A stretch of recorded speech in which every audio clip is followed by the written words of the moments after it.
ایک عورت جس کا نام مریم تھا۔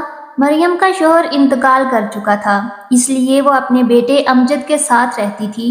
مریم نے اپنے شوہر کی وفات کے بعد مختلف قسم کے کام کر کے اپنے بیٹے کو پالا تھا۔ مریم نے اپنے بیٹے امجد کو سرکاری اسکول سے میٹرک کروایا تھا۔ امجد کو چونکہ پڑھائی میں کوئی دلچسپی نہ تھی، اس لیے وہ بڑی مشکل سے میٹرک میں پاس ہوا تھا۔ مریم میں مزید ہمت نہ تھی کہ وہ اپنے بیٹے کو مزید آگے پڑھا سکے۔ مریم کے گھر میں امجد 10 سال بعد ہوا تھا، اس لیے مریم کی عمر کافی زیادہ ہو گئی تھی اور اب اس میں کام کرنے کی ہمت بھی نہ تھی۔ مریم نے امجد کو کہا، بیٹا کہیں کام تلاش کر لو، اب مجھ میں کام کرنے کی ہمت نہیں ہے۔ تو امجد بولا، اچھا امی، آپ بس دعا کریں کہ مجھے جلدی کام مل جائے۔ مریم بولی، انشاءاللہ بیٹا، تم کو جلدی کام مل جائے گا۔ امجد اب کام کی تلاش میں، روزگار کی تلاش میں گھر سے نکل جاتا تھا، لیکن امجد کو کوئی کام نہ ملا تھا۔ کام کی تلاش کرتے ہوئے امجد کی بہت سے لڑکوں سے دوستی ہو گئی تھی اور وہ سب امجد کے دوست بن گئے تھے۔ امجد کے یہ سب دوست آوارہ اور عیاش قسم کے تھے۔ امجد اب ہر روز اپنی امی کو یہی کہہ کر نکلتا کہ امی میں کام ڈھونڈنے جا رہا ہوں، میرے لیے دعا کرنا۔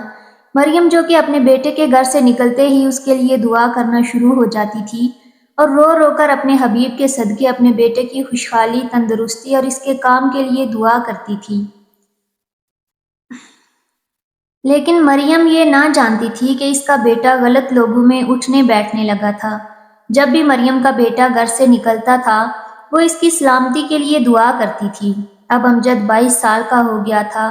ایک دن امجد صبح کا گیا ہوا تھا اور رات ہو گئی تھی، لیکن امجد گھر واپس نہ آیا تھا۔ مریم پریشان ہو گئی تھی اور اپنے بیٹے کے لیے دعائیں کر رہی تھی اور دل ہی دل میں کہہ رہی تھی کہ میرا بیٹا ٹھیک ہو اور صحیح سلامت گھر واپس آ جائے۔ رات کے 12 بج چکے تھے، لیکن امجد ابھی تک گھر واپس نہیں آیا تھا۔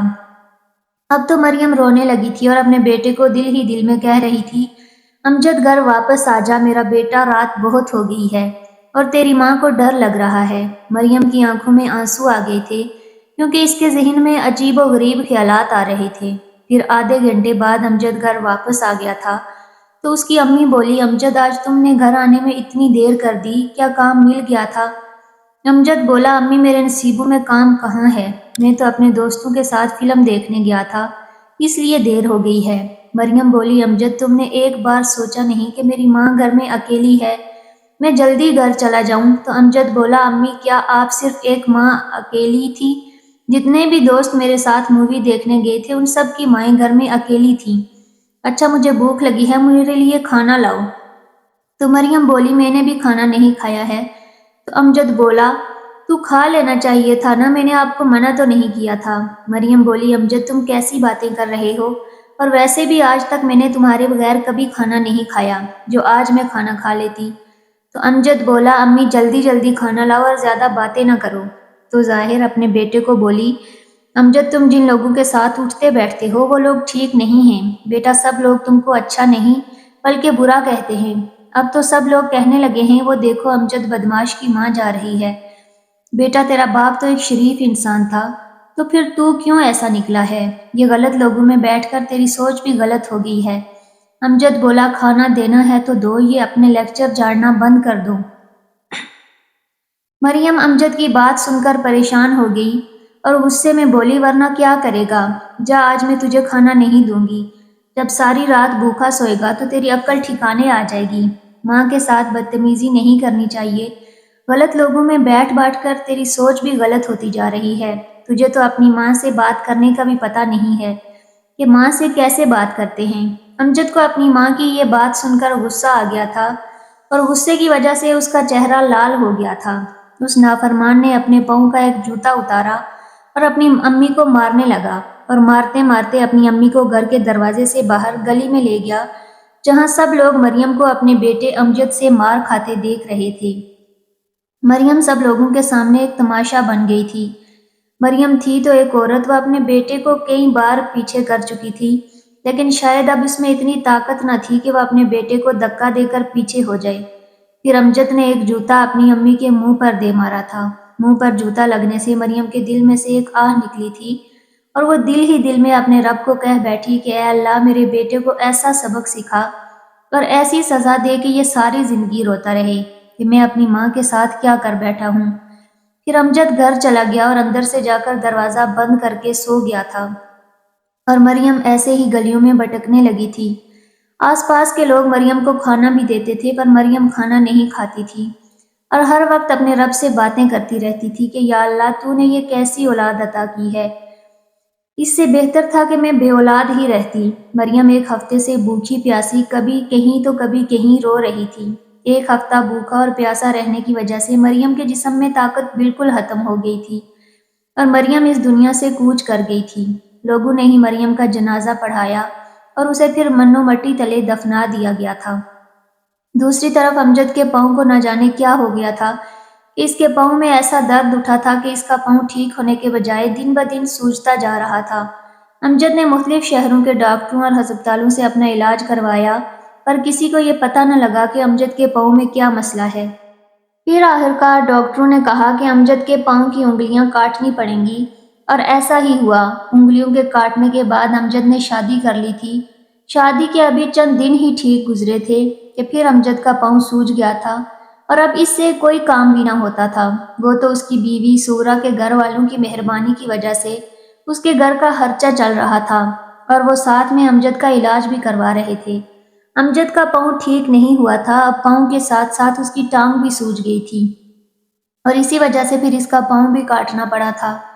پھر کچھ مہینوں کے بعد اس کی ٹانگ بھی کٹ گئی تھی۔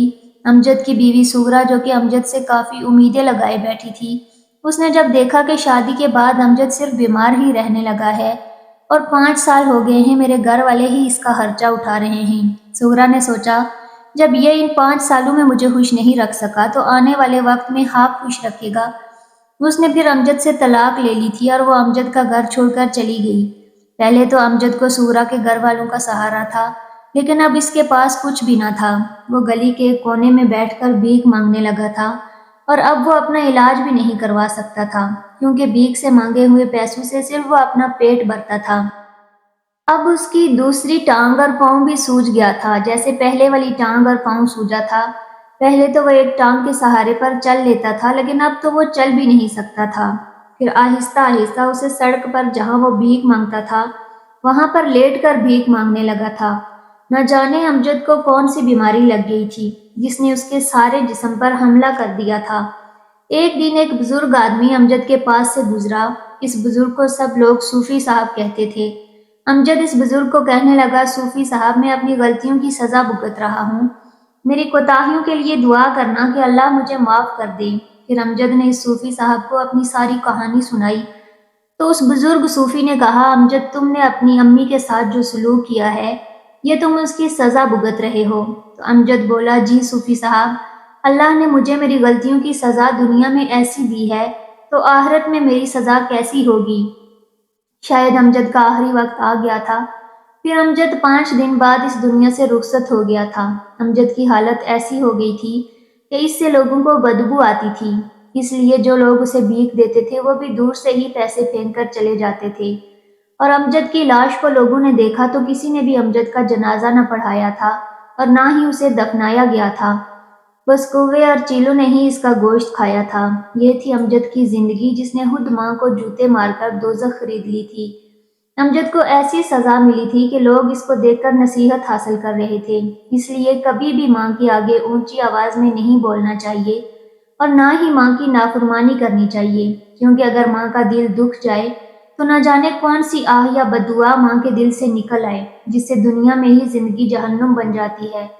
ماں کی دعا عرش کو ہلا دیتی ہے اور بچوں کی زندگی بھی سنوار دیتی ہے، اس لیے ہمیشہ والدین کی خدمت اور ان کی فرمانبرداری کرنی چاہیے۔ اللہ تعالی ہم سب کو اپنے والدین کا فرمانبردار بنائے، آمین یا رب العالمین۔